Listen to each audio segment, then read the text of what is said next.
Welcome to the class dear students. आज हम पढ़ने जा रहे हैं theory of colour and constitution. Basically dyes के विषय में क्योंकि पढ़ रहे हैं तो किस तरह डाइज हमें कलर देते हैं। तो इससे पहले आप जानना चाहेंगे, हम कुछ पढ़ भी चुके हैं जब हमने क्लासिफिकेशन पढ़ा था कि कलर्स जो हैं कैसे हम परसीव करते हैं। एक्चुअली होता यूँ है कि जो हमारी आंखें हैं वो कुछ एक वेवलेंथ्स को तो रिकग्नाइज करती हैं और उस हिसाब से वो जो वेवलेंथ कॉरिस्पॉन्ड करता है जिससे हमें चीजें लाल, हरी, पीली, नीली दिखाई देती हैं, वो है हमारा विजिबल लाइट वाला रीजन। अब ये निर्भर करता है इनकी वेवलेंथ पर। तो हमारी आंखें जो हैं वो सिर्फ कौन से वाले रीजन को, जो हमारा विजिबल रीजन है, उस एरिया को रिकग्नाइज करती हैं। तो इसीलिए ये कोई ना कोई इससे हमें चीजों में रंग प्रतीत होता है, डिपेंडिंग अपॉन कि कौन सी लाइट जो है जब उस सरफेस पे गिरी जिसको हम देख रहे हैं, वो अगर पूरी तरह रिफ्लेक्ट हो गई, क्योंकि विजिबल लाइट जो है, वाइट लाइट 7 रंगों की बनी हुई, वो पूरी रिफ्लेक्ट हो गई, तो हमारे को सब्सटेंस जो है, वो पदार्थ जो है, वो वाइट दिखाई देता है। अब जब वो पूरी की पूरी जो है एब्जॉर्ब हो गई तो वो ब्लैक दिखाई देता है, क्योंकि पूरी लाइट उस सब्सटेंस ने जिस पे वो पड़ी तो पूरी उस सब्सटेंस ने एब्जॉर्ब कर ली, तो काला दिखाई दिया। अदरवाइज जो भी कलर उस पर एब्जॉर्ब होता है उसका कॉम्प्लीमेंट्री कलर हमें दिखाई देता है। जैसे कि यही रिलेशन हम यहाँ पढ़ने जा रहे हैं कि लाइट जो एब्जॉर्ब होती है और क्या हमें कलर दिखाई देता है, और उसका किस तरह मॉलिक्यूल या डाई की संरचना से, उसके स्ट्रक्चर से उसका क्या ताल्लुक है। फॉर एग्जाम्पल, अगर 4000 से 4350 एंगस्ट्रॉम यूनिट की लाइट पड़ी जो कलर ने एब्जॉर्ब कर ली, ये कलर एब्जॉर्ब हुआ, मतलब लाइट तो पूरी पड़ी, कलर ये वाला एब्जॉर्ब हुआ, ये कॉरिस्पॉन्ड करता है वायलेट लाइट को। वायलेट वाला जो कलर है उसका यही वेवलेंथ होता है, 4000 से 4350 एंगस्ट्रॉम यूनिट। तो इसका कॉम्प्लीमेंट्री कलर हमें येलोइश ग्रीनिश दिखता है। और अगर यहीं पे ये लाइट 6050 से 7500 इस वेवलेंथ की, फॉर एग्जाम्पल, उस क्लॉथ ने एब्जॉर्ब करी या उस सब्सटेंस ने एब्जॉर्ब करी, तो उसका कॉम्प्लीमेंट्री कलर हमें दिखाई देगा ब्लू ग्रीन, क्योंकि 6050 से 7500 एंगस्ट्रॉम यूनिट की लाइट जो है ये वेवलेंथ की, वो लाल कलर की होती है, तो यही कलर एब्जॉर्ब हो रहा है तो इसका कॉम्प्लीमेंट्री दिखेगा। और डाई जो है ये कोई एक प्योर शेड नहीं देता है, एक ही पर्टिकुलर वेवलेंथ नहीं देता है। ये जरूरी नहीं है कि वही लाइट एक ही बैंड की रिफ्लेक्ट हो। जैसे मैलेकाइट ग्रीन है, वो ग्रीन लाइट को ही मेनली रिफ्लेक्ट करता है, लेकिन इसके साथ में लाल, नीली, वायलेट भी कुछ हद तक साथ में रिफ्लेक्ट होती है। तो चलिए पढ़ें कि क्या है, किस आधार पर ये रिफ्लेक्शन होता है, कैसे हमें ये कलर दिखता है, this relation between colour and constitution. तो इसमें कई एक थ्योरीज प्रपोज करी गई, तो हम उसमें से कुछ महत्वपूर्ण जो थ्योरीज है वो पढ़ेंगे। सबसे पहली जो है वो है इसमें हमारी Witt's theory, Witt's theory of colour and constitution. इसके बाद क्विनोनॉइड थ्योरी, फिर वैलेंस बॉन्ड थ्योरी, फिर मॉलिक्यूलर ऑर्बिटल थ्योरी। तो फर्स्ट टाइम जो है जो थ्योरी प्रपोज हुई वो ओवेन विट 1876 में, कि किस तरह कुछ किसी भी कंपाउंड का जो स्ट्रक्चर है वो कैसे बताता है कि वो कंपाउंड किस कलर का हमें प्रतीत होगा। तो ये थ्योरी जो उन्होंने दी उसको क्रोमोफोर ऑक्सोक्रोम थ्योरी इस नाम से भी जाना जाता है, डाइस के कलर को एक्सप्लेन करने के लिए। उस समय में संरचना या स्ट्रक्चर के बारे में बहुत कुछ ज्ञात नहीं था, तो उन्होंने ये देखा कि जो कोई कंपाउंड कलर्ड होते हैं उनके अंदर कोई ना कोई एक सर्टेन यूनिट होती है। क्या होती है यूनिट? इसका नाम उन्होंने रखा, किसी एक खास यूनिट की वजह से वो हमें कलर देती है, इसका नाम रखा क्रोमोफोर। क्रोमोफोर मतलब कलर बेयरिंग। और जिन कंपाउंड्स में क्रोमोफोर होता है, ये यूनिट होती है कलर देने वाली, उसको कहते हैं क्रोमोजेन। और क्रोमोफोर बहुत सारे हों उपस्थित प्रेजेंट तो उससे कलर आ जाता है, और वो भी एक के बाद एक लगातार लगे हों कॉन्जुगेटेड फॉर्म में, एक क्रोमोफोर छोड़ के फिर अगला फिर क्रोमोफोर, इस तरह। और इनके साथ में कोई एक ग्रुप और होते हैं जिनको कहते, उन्होंने नाम दिया ऑक्सोक्रोम। ऑक्सोक्रोम जब प्रेजेंट होते हैं तो कंपाउंड जो है वो क्या होता है, फिर हम कहते हैं उस कंपाउंड को डाई, क्योंकि उसमें क्रोमोफोर भी है ऑक्सोक्रोम भी है। ये सॉल्ट फॉर्मिंग हमारे ग्रुप्स होते हैं, जिसके विषय में हम पहले भी पढ़ चुके हैं। Chromophore, chroma, colour, phoros, bearing को क्या होता है, संरचना क्या होती है। अनसैचुरेटेड ग्रुप्स होते हैं जैसे कि carbon double bond carbon, carbon double bond oxygen, NO2 etcetera. अब कंपाउंड जो है वो विजिबल रीजन में जब एब्जॉर्ब करता है 400 से 800 नैनोमीटर, इस रेंज में वो कंपाउंड एब्जॉर्ब कर रहा है लाइट, तो वो हमें कलर्ड दिखता है। निर्भर करता है कि कौन सी लाइट एब्जॉर्ब हो, कौन सी रिफ्लेक्ट हो। लेकिन अगर वो 100 से 400 नैनोमीटर इस वेवलेंथ की लाइट को एब्जॉर्ब करता है तो वो कलर्ड नहीं दिखता है। जरूरी नहीं है कि क्रोमोफोर कलर दे, it may or may not impart colour to a compound. ये निर्भर करता है कि वो कौन सी रेंज में उस लाइट का वेवलेंथ है, विजिबल में या कलरलेस वाली रेंज में जो हमें नहीं दिखे। अब कंपाउंड जिनमें क्रोमोफोरिक ग्रुप होते हैं जैसे इथाइलिन, एसीटोन, तो ये सारे हमारे अनसैचुरेटेड ग्रुप्स हैं।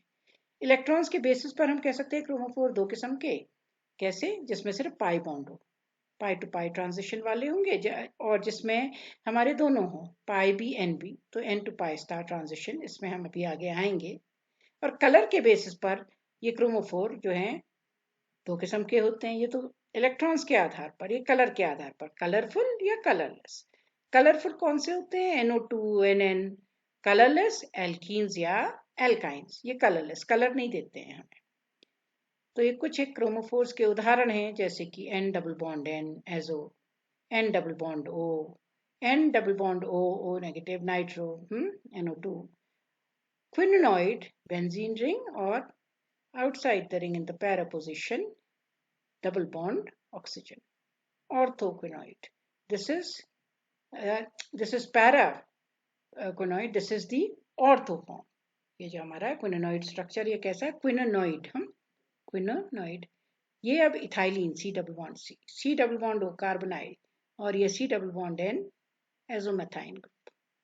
अब विच थ्योरी के आधार पर क्रोमोफोरिक ग्रुप्स जो हैं, हमने कह दिया ये क्रोमोफोरिक हैं, लेकिन क्लासिफिकेशन इलेक्ट्रॉन्स के आधार पर तो हमने करा, ये है कितने क्रोमोफोर होते हैं जो हमें कलर देते हैं, उस आधार पर इनका क्लासिफिकेशन। कुछ होते हैं इंडिपेंडेंट, जो कंपाउंड में प्रेजेंट हों तो कलर आ जाता है, जैसे NO, NO2, N2, N3, N2O, पैराक्विनोनॉइड वगैरह।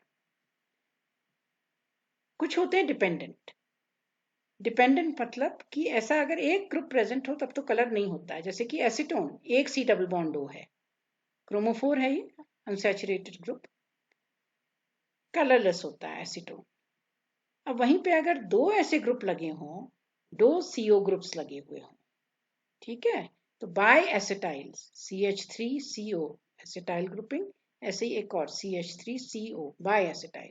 अब देखिए ये येलो होता है, इसीलिए विट्स ने कहा कि जितने ज्यादा क्रोमोफोर होंगे उतने ही वो कंपाउंड में कलर हमें प्रतीत होगा।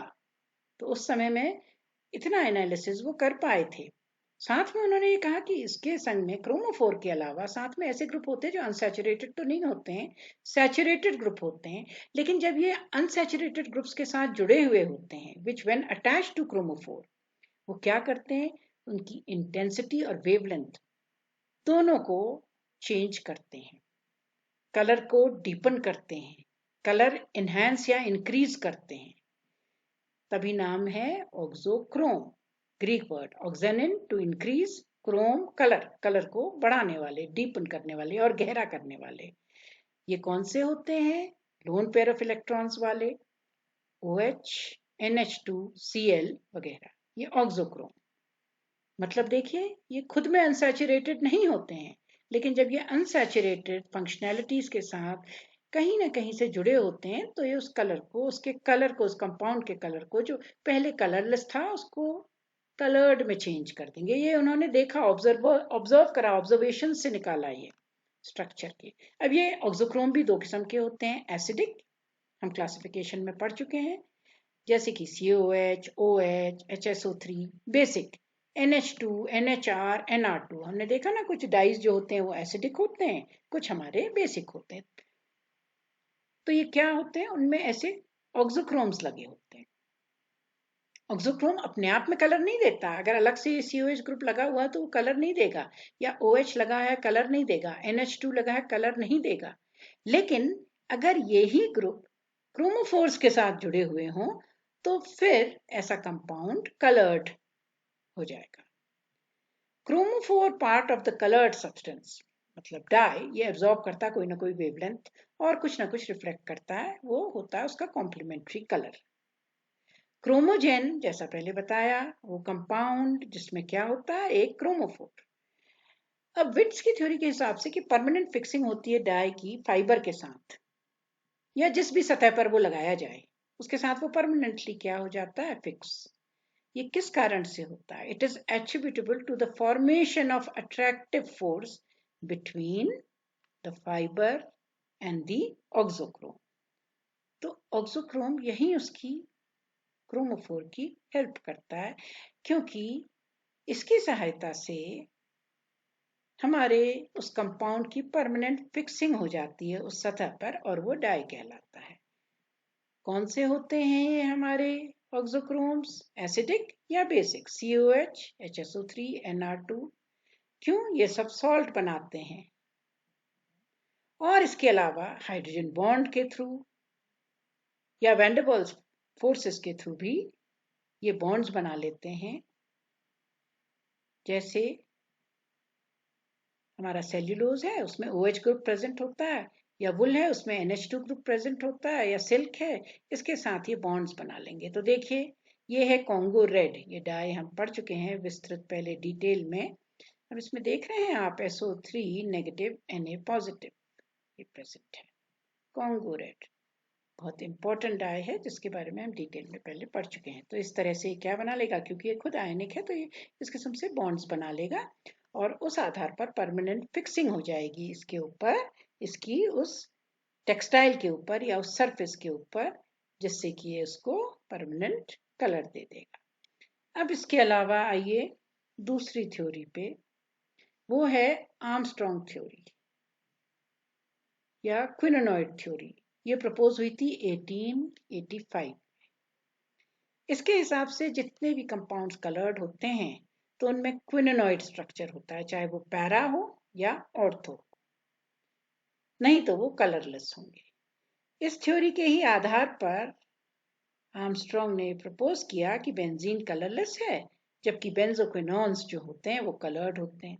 लेकिन ये थ्योरी बहुत सफल नहीं रही एक्सप्लेनेशन में बहुत सारे कंपाउंड्स के कलर के बारे में। Quinonoid theory is not sufficient to account for the coloring characteristics of all the compounds. किस तरह? जैसे इमिनोक्विनोन है, डाई इमिनोक्विनोन है, इन दोनों में ही क्विनोनॉइड स्ट्रक्चर होता है, पर उसके बावजूद ये कलरलेस होते हैं। बेंजीन कलरलेस, ये है पैरा बेंजोक्विनोन, येलो कलर की। पर अब देखिए इमिनोक्विनोन, बेंजीन रिंग है, यहाँ भी पैरा पोजीशन में double bond O, double bond NH, यहाँ डबल बॉन्ड NH NH, तो di iminoquinone, imine double bond N, imine है, ऐसे कितने ग्रुप हैं? 2। तो डाई इमिनोक्विनोन, ये भी क्या है, कलरलेस, तो है तो क्विनोनॉइड स्ट्रक्चर। तो इसलिए क्विनोनॉइड थ्योरी मैं यहाँ इसीलिए बता रही हूँ क्योंकि इसका सिर्फ एक ऐतिहासिक ही, हिस्टोरिकल इंपॉर्टेंस ही अब रह गई है। इसके बाद आते हैं मॉडर्न थ्योरीज।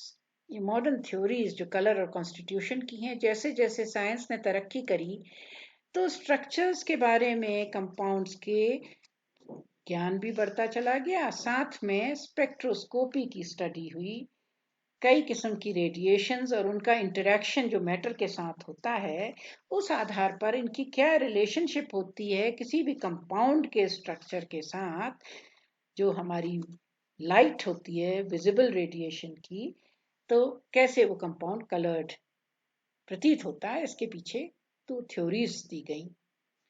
पहली है वैलेंस बॉन्ड थ्योरी, दूसरी है मॉलिक्यूलर ऑर्बिटल थ्योरी। ये जरूर है कि ये थ्योरीज कंपाउंड्स के स्ट्रक्चर इल्यूसिडेशन, केमिकल बॉन्डिंग के विषय में बताती हैं कि कंपाउंड्स का जो स्ट्रक्चर है वो किस तरह बॉन्ड्स बनते हैं, तो वैलेंस बॉन्ड थ्योरी, किस तरह ऑर्बिटल्स बनते हैं, तो मॉलिक्यूलर ऑर्बिटल थ्योरी, कॉम्बिनेशन से एटॉमिक ऑर्बिटल के मॉलिक्यूलर ऑर्बिटल बनता है, तो और ज़्यादा जगह मिल जाती है इलेक्ट्रॉन्स को घूमने की, है जब बॉन्डिंग होती है। तो ये दो थ्योरीज डेफिनेटली बॉन्डिंग के विषय में थी, लेकिन इन्होंने बहुत कुछ बताया हमें कलर के बारे में, इनकी क्या इनका क्या महत्व है as far as the theory of colour is concern with respect to the structure of a compound.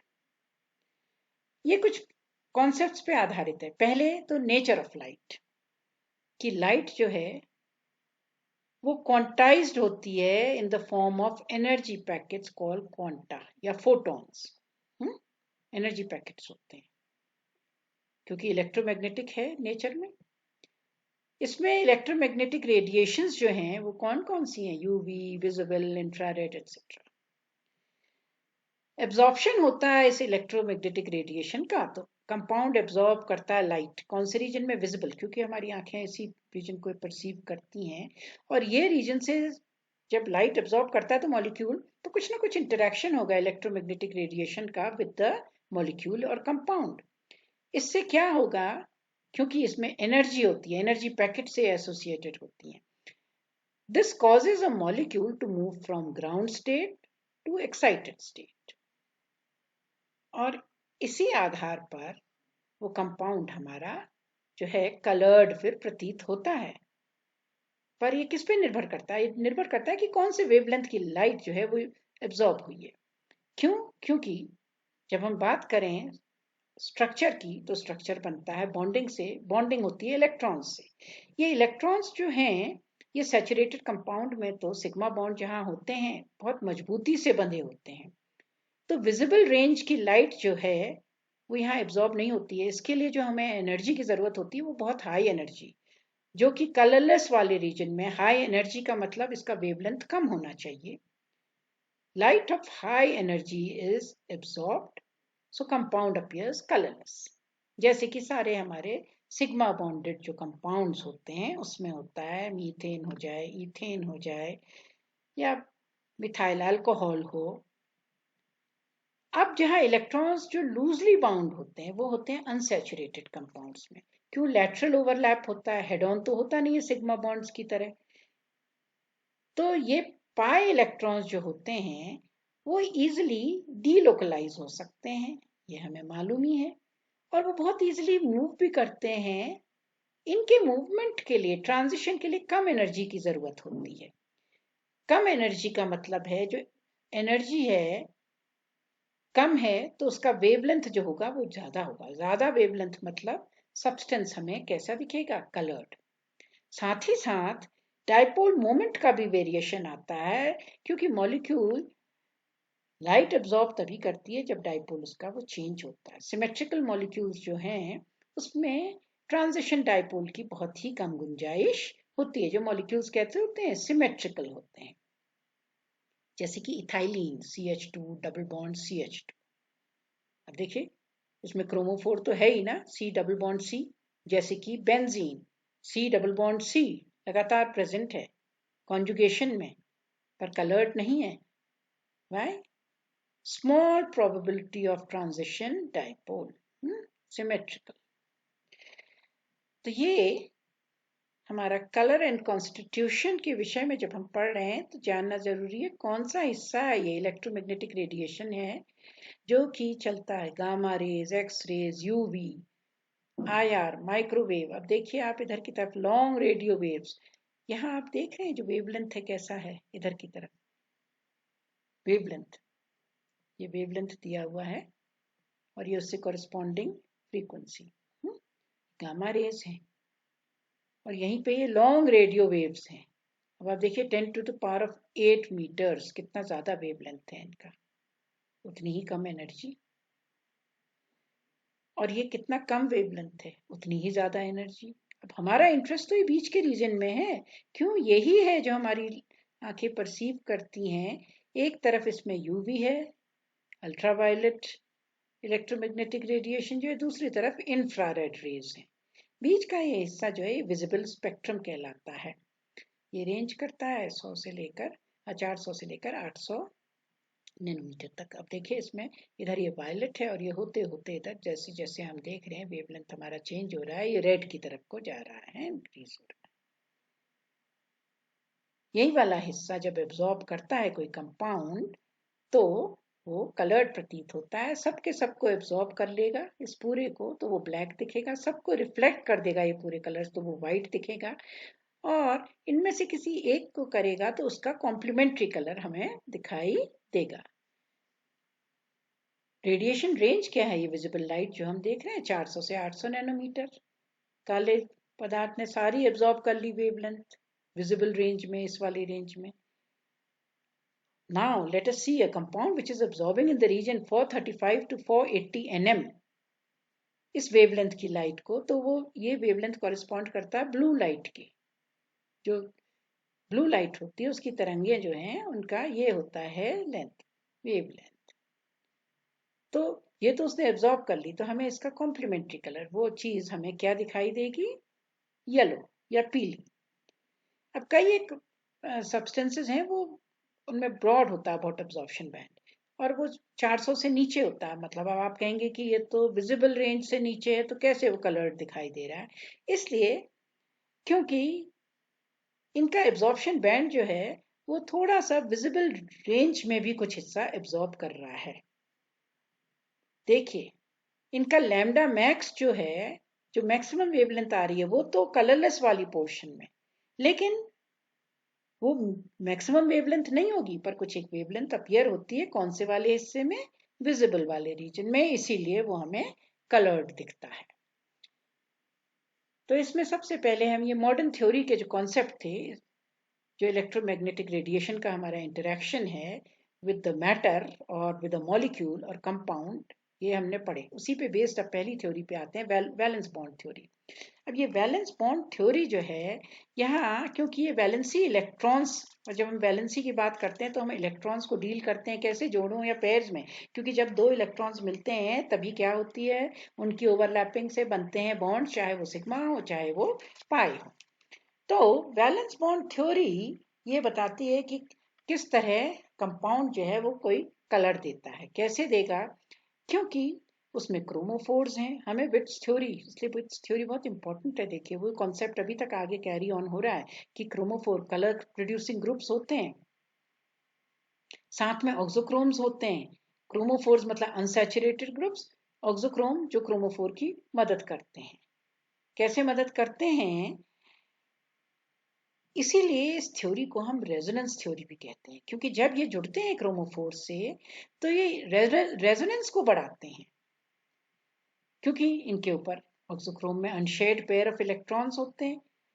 जब रेजोनेंस बढ़ेगा तो ऑटोमेटिकली क्या होगा, कंपाउंड कलर्ड क्यों हो रहा है, क्योंकि कंपाउंड हमारा लाइट रेडिएशन एब्जॉर्ब करके ग्राउंड स्टेट से एक्साइटेड स्टेट में जा रहा है, लाइट एब्जॉर्ब कर रहा है तो मूवमेंट हो रहा है। तो अब जब ये लाइट एब्जॉर्ब होके मूवमेंट होगा इलेक्ट्रॉन्स का, तो डेल्टा ई ग्राउंड स्टेट और एक्साइटेड स्टेट के बीच का डिफरेंस है, इतनी डेल्टा ई से कॉरस्पॉन्डिंग एनर्जी एब्जॉर्ब होती है। अब जैसे जैसे रेजोनेंस बढ़ेगा ये डेल्टा ई का गैप घटता चला जाएगा, जितना ज्यादा रेजोनेंस स्टेबलाइजेशन उतना ही ज्यादा उस कंपाउंड का जो कलर होगा वो गहरा होता चला जाएगा, या वो कलर उतना ही ज्यादा एब्जॉर्ब करेगा। क्यों, क्योंकि ये डिफरेंस जो डेल्टा ई है अब वो घट जाता है।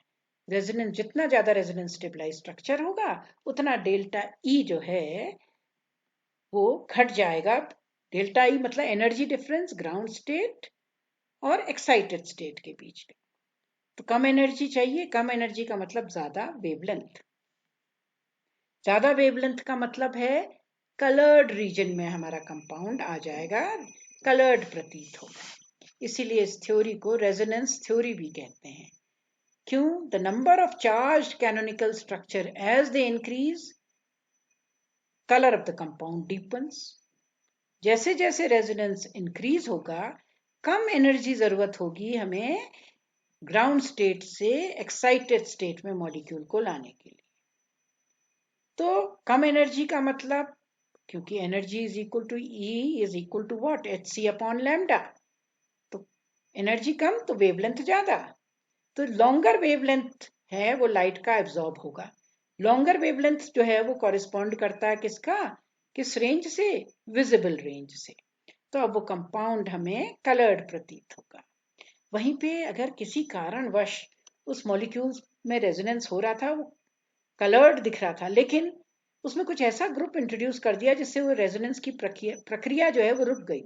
Steric inhibition of resonance that causes a coloured compound to lose colour. Resonance खत्म हुआ, तो ये जो डेल्टा ई जो डिफरेंस आ रहा था between ground state and the charged state और द एक्साइटेड स्टेट, वो हमारा फिर से बढ़ जाएगा घटने की जगह, और हमें ज्यादा एनर्जी की जरूरत होगी। ज्यादा एनर्जी मतलब कम वेवलेंथ।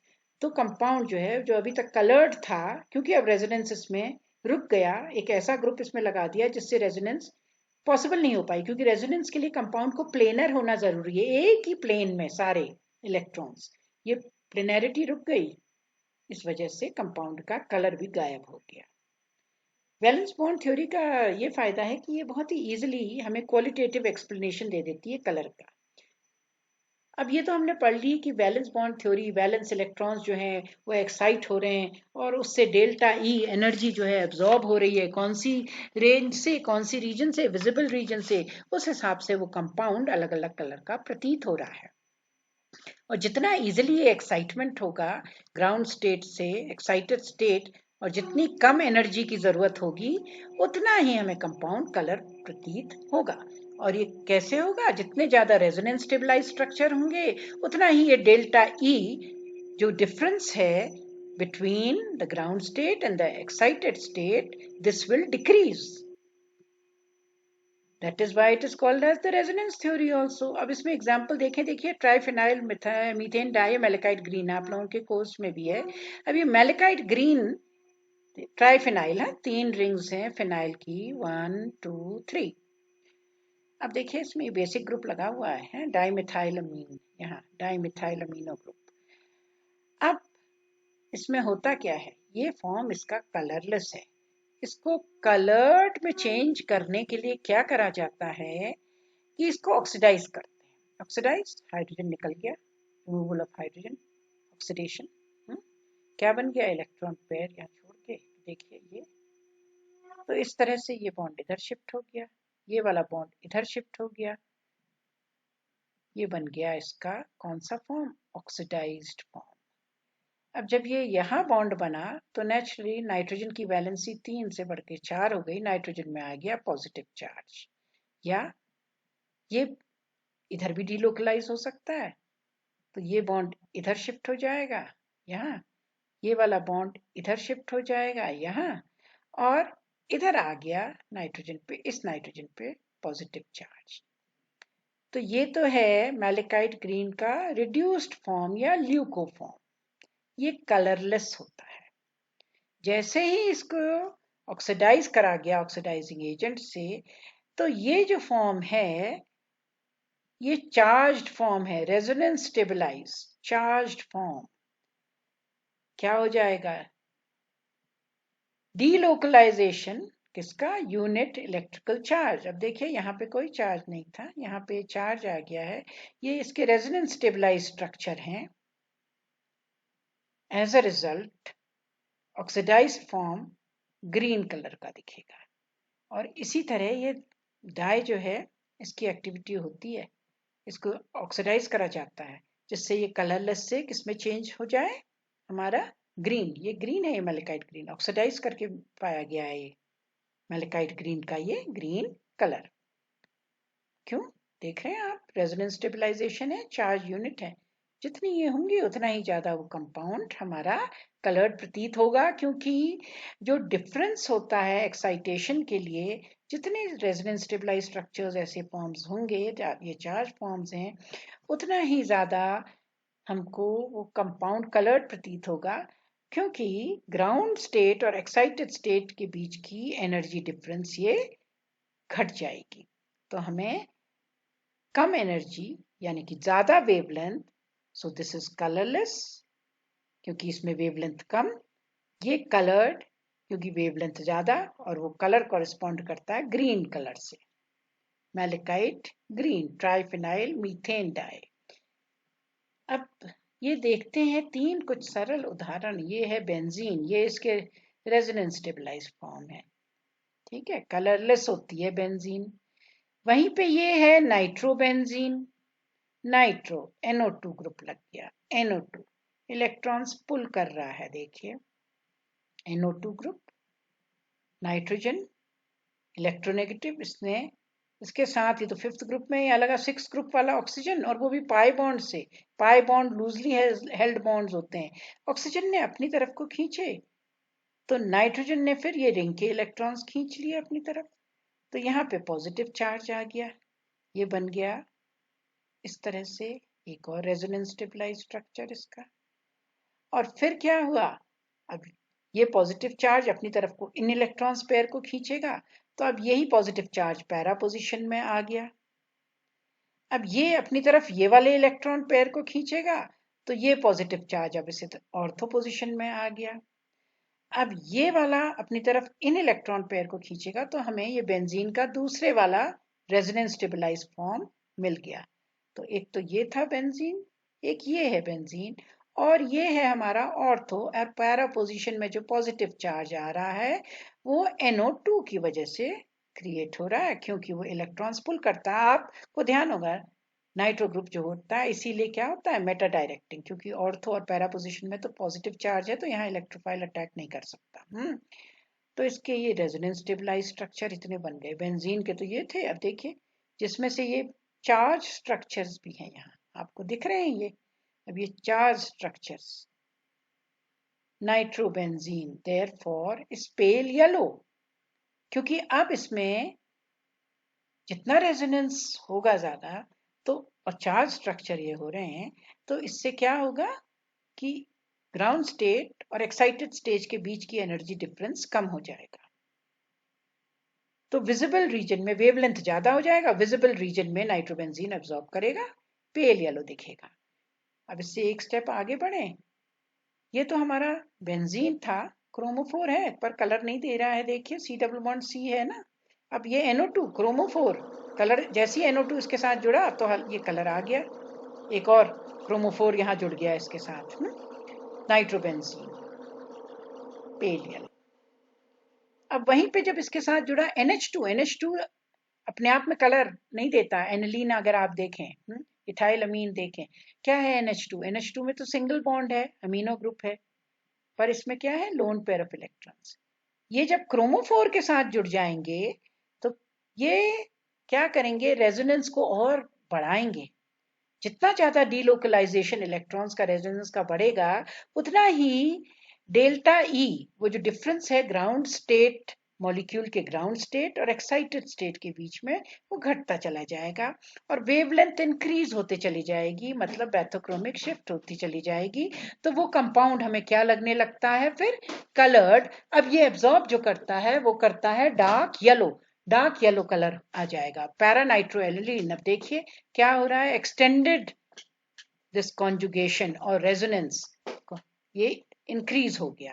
अब आप देख रहे हैं इधर, ये 1 2 3 4 5 इस तरह, 1 2 3 4 5 6 7, क्या हो रहा है, एनिलीन तो, नाइट्रो ग्रुप तो अपनी तरफ को इलेक्ट्रॉन्स खींचता है, अमीनो ग्रुप की टेंडेंसी होती है इलेक्ट्रॉन्स देने की। तो कहने का मतलब है ऐसे प्लस आई और माइनस आई ग्रुप्स जो ये लगे हुए हैं, ये देखिए रेजोनेंस को बढ़ा रहे हैं, रेजोनेंस बढ़ा रहे हैं। साथ में ये ग्रुप्स कैसे हैं, प्लस M और minus M, mesomeric effect, resonance को बढ़ाने वाले, चाहे वो इलेक्ट्रॉन्स को दे करके रिंग में या इलेक्ट्रॉन्स को अपनी तरफ खींच करके रिंग में से। रेजोनेंस को जितना ज्यादा बढ़ाएंगे उतना ही वो कंपाउंड कलर्ड होता चला जाएगा। तो benzene colourless, nitrobenzene pale yellow, paranitroaniline dark yellow, क्योंकि यहाँ एक्सटेंडेड कॉन्जुगेशन इस तरह है। रेजोनेंस बहुत ज्यादा हो गया है, इतने सारे रेजोनेंस स्टेबलाइज स्ट्रक्चर्स हैं। As a consequence compound appears coloured, क्योंकि डेल्टा ई जो डिफरेंस है ग्राउंड स्टेट और एक्साइटेड स्टेट के बीच का वो बहुत घट गया है जितने ज्यादा रेजोनेंस स्टेबलाइज स्ट्रक्चर। इसीलिए वैलेंस बॉन्ड थ्योरी को रेजोनेंस थ्योरी भी कहा जाता है। अब हम ये एक इंटरेस्टिंग एग्जाम्पल देखते हैं। पैरा अमीनो बेंजीन, ये खुद में कलर्ड है। Amino benzene, para amino, azo benzene है यहाँ, ये पैरा अमीनो, ये देखिए एजो, एजो ग्रुप लगा हुआ है यहाँ बीच में, para amino azo benzene, azo, यहाँ एजो लगना चाहिए था बीच में। तो अब देखिए क्या होगा, ये येलो कलर का, क्योंकि इसमें क्या है प्रेजेंट, देखिए इसमें हमारे पास क्रोमोफोर भी है, ऑक्सोक्रोम भी है, येलो कलर का है। ये इसका रेजोनेंस स्टेबलाइज स्ट्रक्चर है। किस तरह, देखिए क्या हुआ, ये लोन पेयर ऑफ इलेक्ट्रॉन्स इधर रिंग की तरफ गए, तो ये वाले इलेक्ट्रॉन्स कहाँ चले गए, ये वाले, ये इलेक्ट्रॉन्स ये सब डीलोकलाइज हो रहे, तो इसने तो रिंग को इलेक्ट्रॉन दे दिया, तो इसमें पॉजिटिव चार्ज आ गया NH2 के ऊपर है। तो इस तरह ये इलेक्ट्रॉन्स मूव करके यहाँ दे दिया, तो ये वाला इलेक्ट्रॉन पेयर इधर चला गया, ये वाला इधर चला गया, और ये वाला मूव करके इधर चला गया, और इसी तरह ये इधर मूव करा और ये इलेक्ट्रॉन पेयर इधर मूव करा, यहाँ नेगेटिव चार्ज, यहाँ आ गया पॉजिटिव चार्ज। येलो कलर का पैरा अमीनो एजोबेंजीन। अब यहीं पे पैरा अमीनो एजोबेंजीन ये भी है, लेकिन देखिए इसमें जैसी एसिडिक करा मीडियम, H पॉजिटिव को क्या चाहिए, इलेक्ट्रॉन्स, तो इसने इलेक्ट्रॉन पेयर ले लिया, NH, नाइट्रोजन में आ गया पॉजिटिव चार्ज, क्योंकि नाइट्रोजन ने अपने lone pair of electrons they दिए। ठीक, अब इसके बाद क्या होगा, देखिए इसमें पॉजिटिव चार्ज आ गया, रेजोनेंस स्टेबलाइजेशन। अब ये NH2 यहाँ भी तो है ना इधर प्रेजेंट, ये भी तो दे सकता है अपने लोन पेयर ऑफ इलेक्ट्रॉन्स यहाँ। तो ये पॉजिटिव चार्ज नाइट्रोजन के ऊपर अनस्टेबल, तो इसने क्या करा, इसने यहाँ खींच लिया वापस ये अपना जो लोन पेयर दे रखा था। विद द रिजल्ट ये नाइट्रोजन की वैलेंसी यहाँ 3 नहीं रह गई, 2 ही। तो अब इसने यहाँ से रिंग से इलेक्ट्रॉन्स खींचे, तो ये खींच के इधर चले गए, ये वाले इलेक्ट्रॉन इधर चले गए। इसने खींचे तो ये इलेक्ट्रॉन में कमी, तो इसने इधर इलेक्ट्रॉन खींचे, इसने यहाँ खींचे तो यहाँ इलेक्ट्रॉन की कमी, नाइट्रोजन से खींचे, नाइट्रोजन के इलेक्ट्रॉन्स इधर चले गए। तो एज अ कॉन्सिक्वेंस कहने का मतलब है, आप सभी रेजोनेंस के विषय में जानते हैं, ये बन गया दूसरा रेजोनेंस स्टेबलाइज्ड स्ट्रक्चर। एक ये है, एक ये है। अब ये वायलेट कलर का हो जाता है, जैसे ही ये येलो से किसमें चेंज हो गया, वायलेट। वायलेट अगर आपको ध्यान हो इलेक्ट्रोमैग्नेटिक स्पेक्ट्रम के विजिबल रीजन की, तो आप देखेंगे कि ये देखिए कलर डीपनिंग हो गई कि नहीं यहाँ पे। अब क्या हुआ देखिए, कैसे ये शिफ्ट हुआ, क्यों, क्योंकि ये हमारा चार्ज्ड है, ये भी चार्ज्ड है, दोनों स्ट्रक्चर्स। यहाँ पे तो एक ही चार्ज स्ट्रक्चर है, यहाँ पे दो हमारे चार्ज स्ट्रक्चर हैं पैरा अमीनो एजोबेंजीन में। एज अ कॉन्सिक्वेंस होगा यूं कि ये किस कलर का हमें प्रतीत होने लगेगा, वायलेट कलर का एसिडिक मीडियम में। ये बड़ा इंटरेस्टिंग सा एग्जाम्पल है कि पैरा अमीनो हमारे एजोबेंजीन का, क्योंकि एसिडिक मीडियम में डीपनिंग हो जाती है कलर की। तो रेजोनेंस स्टेबलाइज ये दो फॉर्म है यहाँ पे, और यहाँ पे जो है हमारे एसिडिक मीडियम में दोनों कंट्रीब्यूटिंग स्ट्रक्चर जो हैं वो चार्ज हैं। तो एब्जॉर्प्शन कहाँ की तरफ शिफ्ट होगा, टुवर्ड्स लॉन्गर वेवलेंथ, क्योंकि अब कम एनर्जी चाहिए हमें ट्रांजिशन के लिए। इस मॉलिक्यूल को डेल्टा ई जो है वो डिक्रीज हो गया है, therefore deepening of color increases। जैसे जैसे डीलोकलाइजेशन होता चला जाएगा, जितना ज्यादा किसी भी मॉलिक्यूल का, उसका कलर उतना ही इनहेंस होता चला जाएगा या बढ़ता चला जाएगा। Valence bond theory, in other words the resonance theory of colour and constitution. अब आते हैं हम मॉलिक्यूलर ऑर्बिटल थ्योरी में।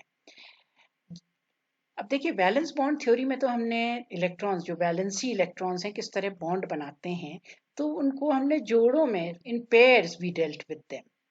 लेकिन क्योंकि रेजोनेंस हो रहा है तो आपने देखा ना पेयर्स में मूवमेंट हो रहा है इलेक्ट्रॉन्स का, जितने हमने स्ट्रक्चर्स देखे थे जो रेजोनेंस की प्रक्रिया हो रही है, तो इस तरह इलेक्ट्रॉन पेयर का मूवमेंट हो रहा है, डीलोकलाइजेशन हो रहा है, एक जगह स्थित नहीं है, वो मूव कर रहे हैं electron pair from one position to the other. Here, the movement of electrons takes place singly. Electrons जो हैं कैसे सिंगल मूवमेंट, क्योंकि मॉलिक्यूलर ऑर्बिटल थ्योरी हमें बताती है इलेक्ट्रॉन्स प्रेजेंट होते हैं मॉलिक्यूलर ऑर्बिटल्स में। तो ये मॉलिक्यूलर ऑर्बिटल्स जो हैं, हमारी जो बॉन्डिंग होती है, तो इसमें किस किस्म के हमारे ऑर्बिटल्स होते हैं, ये इलेक्ट्रॉन्स सिग्मा किस भी हो सकते हैं, पाई भी हो सकते हैं, या नॉन बॉन्डिंग इलेक्ट्रॉन्स हो सकते हैं। अब ये जो प्रेजेंट होते हैं या तो बॉन्डिंग ऑर्बिटल्स में प्रेजेंट होंगे या एंटी बॉन्डिंग में। तो बॉन्डिंग और एंटी बॉन्डिंग ऑर्बिटल्स कितने प्रकार के होते हैं? सिग्मा, पाई या एन, ये तो हमारे सारे बॉन्डिंग हैं, ठीक है। इसमें से एन को हम कहेंगे नॉन बॉन्डिंग, अलग थलग पड़े हुए, वो अपने आप में खुश हैं क्योंकि वो एक पेयर है इलेक्ट्रॉन का।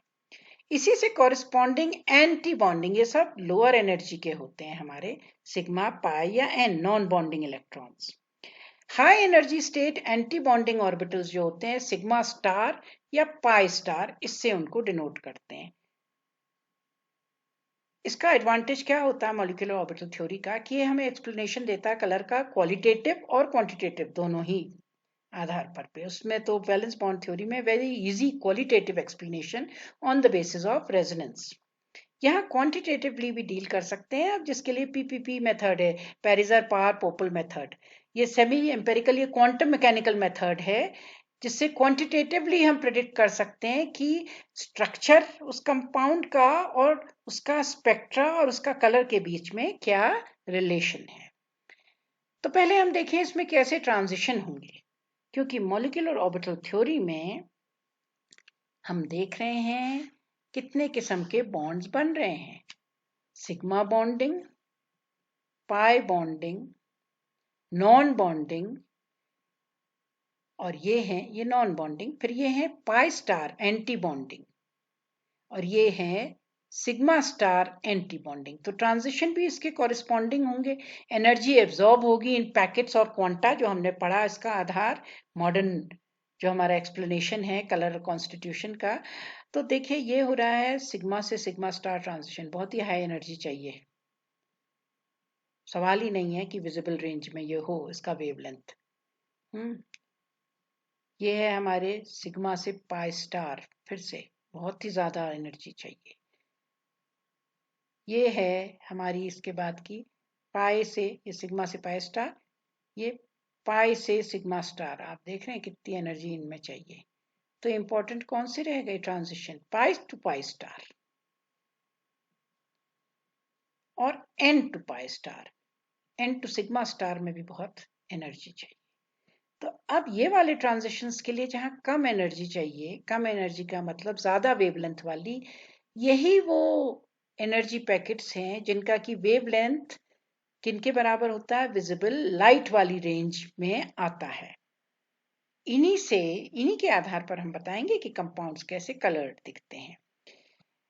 Sigma two sigma star transition कहाँ होंगे, जहां सिग्मा बॉन्ड सैचुरेटेड, जैसे कि मीथेन, एब्जॉर्प्शन मैक्सिमा 125 नैनोमीटर, तो आता ही नहीं है विजिबल वाली रेंज में।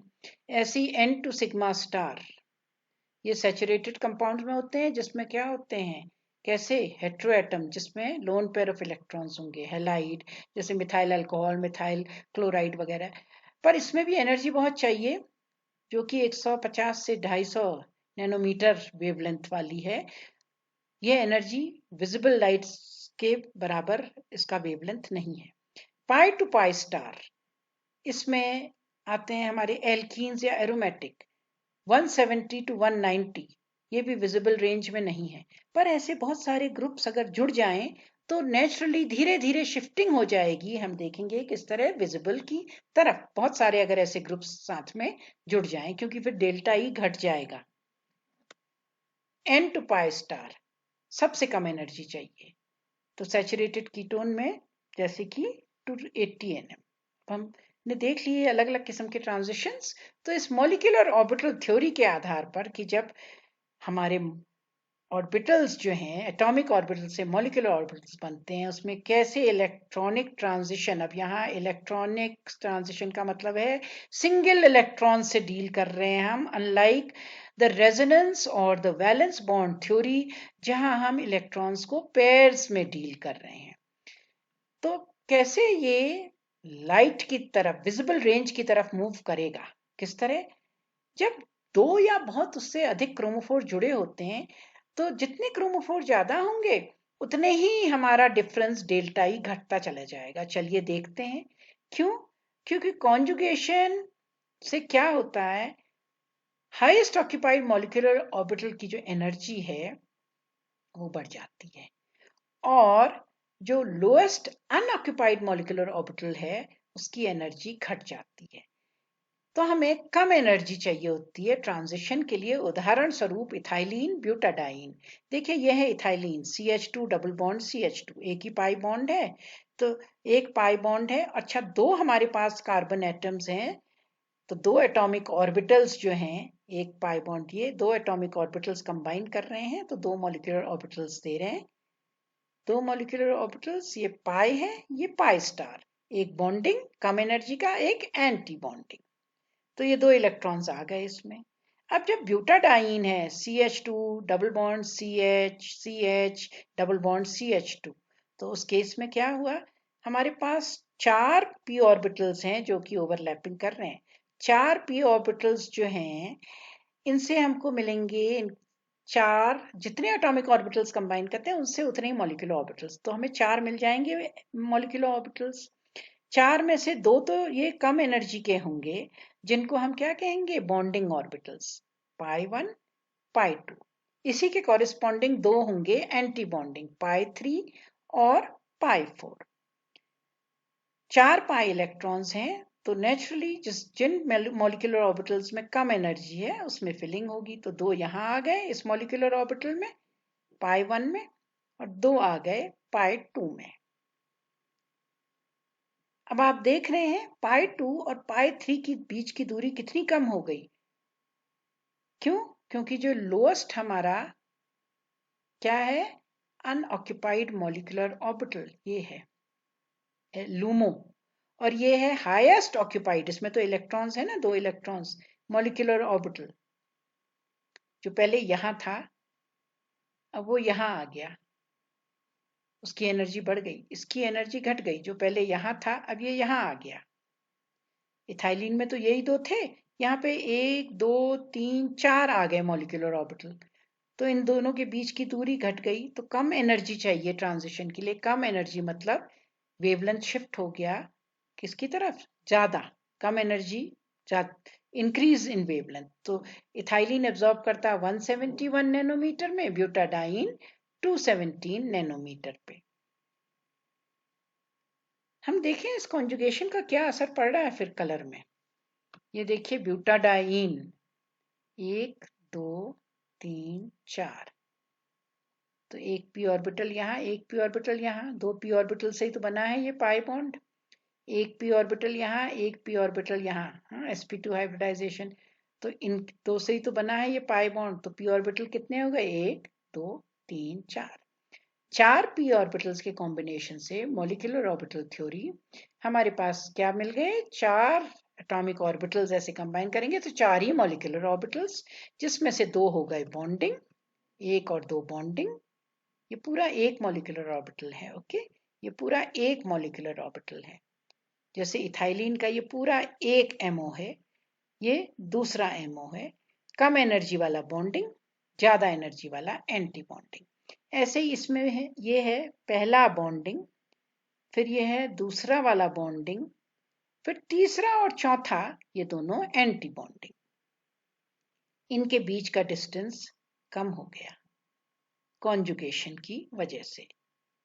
conjugation, double bond, single bond, double bond, conjugation, 1,3-butadiene। पर उसके बावजूद भी जो एनर्जी एब्जॉर्प्शन हो रहा है वो विजिबल वेवलेंथ को, विजिबल लाइट के वेवलेंथ के कॉरेस्पॉन्डिंग नहीं है, तो ये कलरलेस दिखता है। अब ऐसे ही एक और हमने इसमें क्रोमोफोर जोड़ दिया, CH2 double bond CH, CH double bond CH, CH double bond CH2, एक डबल बॉन्ड और बढ़ गया, एक पर एक क्रोमोफोर और बढ़ गया। लेकिन इसके बावजूद भी डेल्टा ई घटा तो सही डिस्टेंस, क्योंकि देखिए इसमें 1 2 3 4 5 6 एटॉमिक ऑर्बिटल्स हैं। कौन से एटॉमिक ऑर्बिटल्स? पी वाले। हम ये पी हैं जो पाई बॉन्ड बना रहे हैं, उन्हीं में तो होगा ट्रांजिशन। वही तो लूजली हेल्ड इलेक्ट्रॉन्स होते हैं जो मूव कर सकते हैं। तो 1 2 3 4 5 6 एटॉमिक ऑर्बिटल कंबाइन करेंगे तो 6 मॉलिक्यूलर ऑर्बिटल बनेंगे। तो ऑटोमेटिकली अब मॉलिक्यूलर ऑर्बिटल्स के बीच की दूरी जो है वो कम होती जाएगी, एनर्जी जो है वो कम चाहिएगी। पर उसके बावजूद भी जो वेवलेंथ है वो विजिबल लाइट के कॉरेस्पॉन्डिंग नहीं है जो ये एब्जॉर्ब करता है, तो अभी भी वो क्या दिखेगा? कलरलेस। अब हम आ जाएं बीटा कैरोटीन। देखिए ये भी तो कॉन्जुगेशन है, double bond single bond double bond single bond double bond. अगर आप इनको ऐसे काउंट करें, दोनों तरफ ये साइक्लोहेक्सीन रिंग लगी हुई है सब्स्टिट्यूटेड। ये स्ट्रक्चर है बीटा कैरोटीन का जो कि कैरेट्स वगैरह में मिलता है। बीटा कैरोटीन ऑरेंज कलर आ रहा है। ये ऑरेंज कलर कैसे आ गया इसमें? इतना एक्सटेंसिव कॉन्जुगेशन हो गया। इस कॉन्जुगेशन से हमने देखा ना, जैसे जैसे कॉन्जुगेशन बढ़ रहा था तो हमारे मॉलिक्यूलर ऑर्बिटल्स के बीच की दूरी घट रही थी। यहाँ एक ही डबल बॉन्ड था। यहाँ जब ब्यूटाडाइन में कॉन्जुगेशन बढ़ गया, 2 डबल बॉन्ड्स आ गए, तो हमने देखा कि ये मॉलिक्यूलर ऑर्बिटल्स के बीच की दूरी घट गई। अब ऐसे ही जब ये बढ़ करके कितने हो गए, यहाँ पे कितने हैं देखिए, 1 2 3 4 5 6 7 8 9 10 11 11 सिस्टम्स हैं, 11 ऐसे डबल बॉन्ड्स हैं कॉन्जुगेशन में, डबल बॉन्ड सिंगल बॉन्ड। आप लगाइए कितने सारे मॉलिक्यूलर ऑर्बिटल्स बनेंगे। अपने आप ही हाईएस्ट ऑक्यूपाइड मॉलिक्यूलर ऑर्बिटल जो होता है, इसमें ये है हाईएस्ट ऑक्यूपाइड मॉलिक्यूलर ऑर्बिटल, और जो लोएस्ट अनऑक्यूपाइड मॉलिक्यूलर ऑर्बिटल, अब उसके बीच की दूरी तो बहुत ही कम रह जाएगी, क्योंकि इन बिटवीन इतने सारे अनेकों मॉलिक्यूलर ऑर्बिटल्स आ गए हैं। दूरी बहुत घट जाएगी कॉन्जुगेशन की वजह से। तो अब इजिली इलेक्ट्रॉन्स एक ऑर्बिटल से दूसरे ऑर्बिटल, बॉन्डिंग ऑर्बिटल से एंटी बॉन्डिंग जिसमें एक भी इलेक्ट्रॉन नहीं था उसमें मूव कर पाएंगे। और क्योंकि दूरी घट गई है तो अब बहुत ही कम एनर्जी चाहिए इन ट्रांजिशन के लिए, और ये जो कम एनर्जी है ये कॉरिस्पॉन्ड करती है, यहाँ पे इतनी कम हो जाती है एनर्जी, वेवलेंथ इतना बढ़ जाता है कि वो विजिबल रेंज में चला जाता है, और बीटा कैरोटीन हमें ऑरेंज कलर का देता है।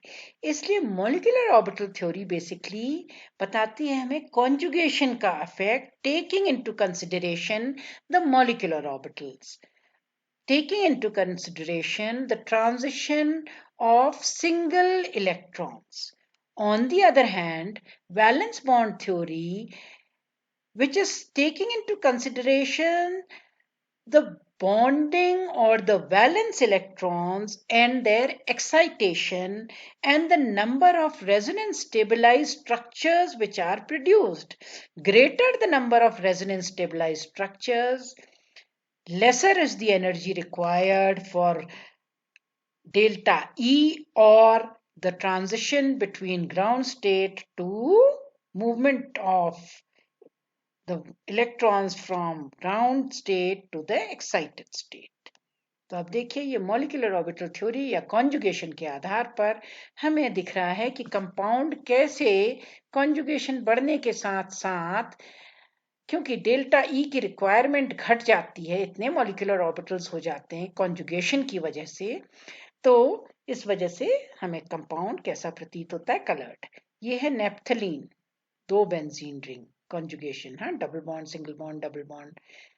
इसी तरह इसमें भी एंथ्रासीन, ऐसी बेंजीन 3 फ्यूज्ड रिंग्स, कॉन्जुगेशन बढ़ गया है, यहाँ एक रिंग और बढ़ गई है तो ऑटोमेटिकली कॉन्जुगेशन भी बढ़ गया है, लेकिन उसके बावजूद भी जो एनर्जी एब्जॉर्प्शन हो रहा है वो कलर्ड रेंज में नई लाइट एब्जॉर्ब हो रही है, ये कलरलेस प्रतीत हो रहे हैं। वहीं पे जब एक रिंग और लग जाती है, 3 की जगह ये 4 लग गई, ऐसी बेंजीन रिंग फ्यूज्ड हो गई, कॉन्जुगेशन और ज्यादा इंक्रीज हो गया। तो मॉलिक्यूलर ऑर्बिटल्स में इतना कॉन्जुगेशन, इतने तो दूरी जो है बॉन्डिंग और एंटी बॉन्डिंग, जो हाईएस्ट ऑक्यूपाइड मॉलिक्यूलर ऑर्बिटल है और लोएस्ट अनऑक्यूपाइड मॉलिक्यूलर ऑर्बिटल है, उनके बीच की दूरी इतनी कम हो जाती है कि वेवलेंथ जो अब जरूरत होती है, एनर्जी की जो अब जरूरत होती है, वो इतनी कम एनर्जी है, वेवलेंथ बहुत ज्यादा वेवलेंथ का मतलब विजिबल रेंज ये येलो कलर का प्रतीत होता है। वहीं पे और ज्यादा बढ़ा दिया, 1 2 3 4 बेंजीन फ्यूज्ड रिंग थी ऐसे, यहाँ 1 2 3 4 5, तभी नाम है पेंटासीन। ये नेप्थसीन, नेप्थलीन टाइप की 2 हैं ये फ्यूज्ड है, नेप्थसीन, पेंटासीन 5 हैं ये fused.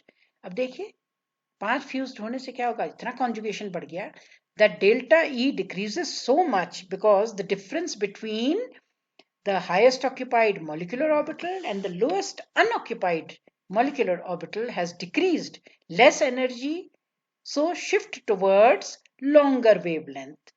As a result, the compound appears blue. यानी कि कलर डीपन होता जाता है, जैसे जैसे कॉन्जुगेशन बढ़ता जाता है, कलर गहराता जाता है। यहाँ वो कलरलेस था, फिर कुछ गहराया कलर येलो हुआ, फिर और गहरा हो गया, वो नीला हो गया, क्योंकि शिफ्टिंग होती है किसकी तरफ, towards longer wavelength. Now coming to this example of diphenyl polyene. अब देखिए दोनों तरफ फिनाइल ग्रुप्स लगे हुए हैं, लेकिन बीच में पॉलीईन, यहाँ 2 हैं, C6H5, बीच में क्या है, CH double bond CH2, CH double bond CH2, ऐसे 2 ग्रुप्स लगे हुए हैं। इसमें ये भी डाइफिनाइल है, लेकिन ऐसे 3 ग्रुप्स लगे हैं जो लगे हुए हैं बीच में। यहाँ 4 लगे हैं CH डबल बॉन्ड CH, यहाँ 5 लगे हैं, यहाँ 6 लगे हैं। आप देख रहे हैं ये बेंजीन रिंग तो उतनी की उतनी ही है, सभी जगह डाइफिनाइल है, लेकिन हमारा ये जो ईन है, डबल बॉन्ड जो है, ये बढ़ता चला जा रहा है। एज अ रिजल्ट कॉन्जुगेशन भी बढ़ता चला जा रहा है। तो इसका एब्जॉर्प्शन जो होगा वो है 3520 एंगस्ट्रॉम यूनिट, ये colourless.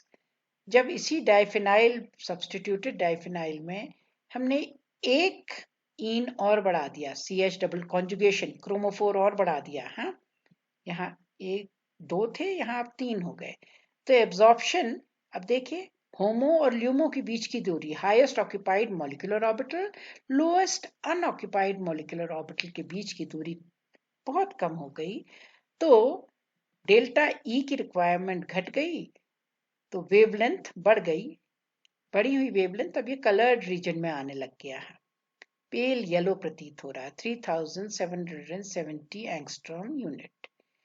In this case, where there are 4 units SE, conjugation और बढ़ गया, compound appears greenish yellow. In this case, conjugation is further increased, 5 such units in between these 2 diphenyl units. As a result, color deepening हो गई, wavelength और ज्यादा बढ़ गया, ये 4040 था, ये 4240 एंगस्ट्रॉम, कलर डीपनिंग ऑरेंज। और यहाँ पे जहाँ 6 ऐसी यूनिट्स हैं, वहां हमारा ये ब्राउनिश ऑरेंज और भी गहराता जाता है, रंग गहरा रहा है यहाँ से यहाँ, मतलब क्यों, क्योंकि कॉन्जुगेशन बढ़ रहा है। मतलब क्यों, क्योंकि कॉन्जुगेशन बढ़ने से हाईएस्ट ऑक्यूपाइड मॉलिक्यूलर ऑर्बिटल और लोएस्ट अनऑक्यूपाइड मॉलिक्यूलर ऑर्बिटल के बीच की जो दूरी है वो घटती जा रही है, जिससे कि वेवलेंथ बढ़ता चला जा रहा है। वेवलेंथ बढ़ने का मतलब है कि वो विजिबल रेंज की तरफ ऐसे जा रहा है। बढ़ते वेवलेंथ का मतलब है कलर गहराता जाना, तो कलर और गहराता जा रहा है। As a result of this what will happen, this compound will appear so much colored, इतनी इसमें मेथोक्रोमिक जो है शिफ्ट, हम ये पहले पढ़ भी चुके हैं इलेक्ट्रोमैग्नेटिक रेडिएशन में। Increase in wavelength with increasing conjugation. अब एक इसमें लास्ट चीज जिसको मैं I want to just touch upon this is tinctorial strength. अब कितना ही गहरा रंग क्यों ना हो डाई का, लेकिन कितनी मात्रा में वो डाई चाहिए ये इसकी इकोनॉमिक इंपॉर्टेंस को बताता है। जितनी कम डाई से कलर हो सकता है कोई सरफेस या कोई टेक्सटाइल या कोई कपड़ा, तो उतना ही कम खर्चा लगेगा, बशर्ते कि उस डाई को बनाने में हमारा बहुत खर्च ना हुआ हो उस और नए डाई को बनाने में। तो टिंक्टोरियल स्ट्रेंथ हमें क्या बताता है? The quantity of dye required to colour a given weight of a cloth. कितना डाई हमें जरूरत है? अब बहुत ही बढ़िया डाई है, लेकिन अगर उसकी 6 किलो जरूरत हो हमें रंगने के लिए, तो हम प्रिफर करेंगे उसी टाइप का दूसरा डाई जो कि 2 किलो में ही हमारा काम बन जाए। ये बताता है tinctorial strength. Molecular orbital theory का ये फायदा है। It tells about the tinctorial strength. One can calculate the tinctorial strength. For example, y kg of a cloth requires 2 grams of a yellow dye. Okay?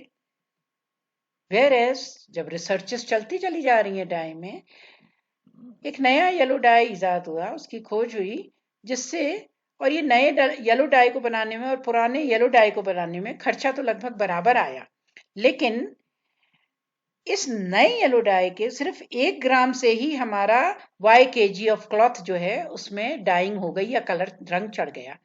तो हम कौन सा prefer करेंगे? Naturally ये नया डाई, क्योंकि इकोनॉमिकली ज्यादा हमारे लिए बेनिफिशियल है। इसमें 1 ही ग्राम रिक्वायर्ड है, पुराने में तो हमें 2 ग्राम की रिक्वायरमेंट थी। So we say the tinctorial strength of the new dye is better. तो इकोनॉमिकली ये नया डाई हमारे लिए ज्यादा यूजफुल है। ये सिर्फ मैं इसलिए बता रही हूँ कि मॉलिक्यूलर ऑर्बिटल थ्योरी टिंक्टोरियल स्ट्रेंथ के विषय में भी बताती है हमें डाइज के, जिससे पता लगता है कि कौन सा डाई कलर एक सा है। तो कलर ही इंपॉर्टेंट नहीं है, कलर से ज्यादा इंपॉर्टेंट है उसकी इकोनॉमिक वायबिलिटी, कि इकोनॉमिकली टिंक्टोरियल स्ट्रेंथ के आधार पर ही ये बताया जा सकता है कि कौन सा डाई ज्यादा यूजफुल है। So before concluding, just let me summarise. हम लोगों ने देखा कि कलर तो देते ही हैं डाई। किस तरह देते हैं? क्योंकि हमारी आंखें कुछ कलर्स को परसीव करती हैं। वो कौन सी रेंज में होता है? विजिबल। पर स्ट्रक्चर से इसका क्या ताल्लुक है? क्योंकि ये जो कलर सब्सटेंसेस होते हैं इनका कुछ ना कुछ कलर होता है, कुछ ना कुछ स्ट्रक्चर होता है। तो स्ट्रक्चर और कलर का ताल्लुक क्या है? What is the relation between colour and constitution? इसके पीछे 4 थ्योरीज दी गई। Number 1 Witt's theory, number 2 quinoid theory, and the other 2 are the modern theories, that is the valence bond theory and the molecular orbital theory. सबसे पहले bits theory थी, जिन्होंने तब तक स्ट्रक्चर्स बहुत इतने निकले नहीं थे, पर इन्होंने बहुत ही अच्छे ढंग से बताया ऑब्जर्व करके कि कंपाउंड्स में क्रोमोफोर और ऑक्सोक्रोम ये अगर प्रेजेंट हो तो कंपाउंड हमें कलर्ड दिखता है। Chromophore which are of course unsaturated units, and oxochromes which themselves are not unsaturated, with themselves do not give color। वो खुद से कलर नहीं देते हैं अगर अकेले प्रेजेंट होते हैं, पर अगर वो क्रोमोफोर के साथ जुड़े होते हैं तो हमारा कलर वो देने लगते हैं। और ऐसे हमारे ऑक्सोक्रोम जो होते हैं वो कलर को इंक्रीज करते हैं। ये अनसैचुरेटेड ग्रुप्स नहीं होते हैं, ये कैसे होते हैं? सैचुरेटेड ग्रुप्स होते हैं। क्रोमोफोर तो होते हैं carbon double bond carbon, carbon double bond oxygen, nitrogen double bond nitrogen, carbon double bond oxygen, carbon double bond nitrogen. और वहीं पे हमारे ऑक्सोक्रोम जो होंगे वो होंगे OH, NH2, ये सारे हेट्रो एटम्स वाले, जिसमें लोन पेयर ऑफ इलेक्ट्रॉन्स होते हैं। लेकिन विट्स थ्योरी के बाद अगली जो थ्योरी थी वो सिर्फ हिस्टोरिकल इंपॉर्टेंस की है, वो है क्विनोनॉइड थ्योरी, जिसके आधार पर अगर क्विनोनॉइड स्ट्रक्चर हो कंपाउंड में तब वो कंपाउंड हमें क्या प्रतीत होता है? कलर्ड प्रतीत होता है। पर ये थ्योरी बहुत सक्सेसफुल नहीं हुई। मॉडर्न थ्योरी तो आधारित है किस पे?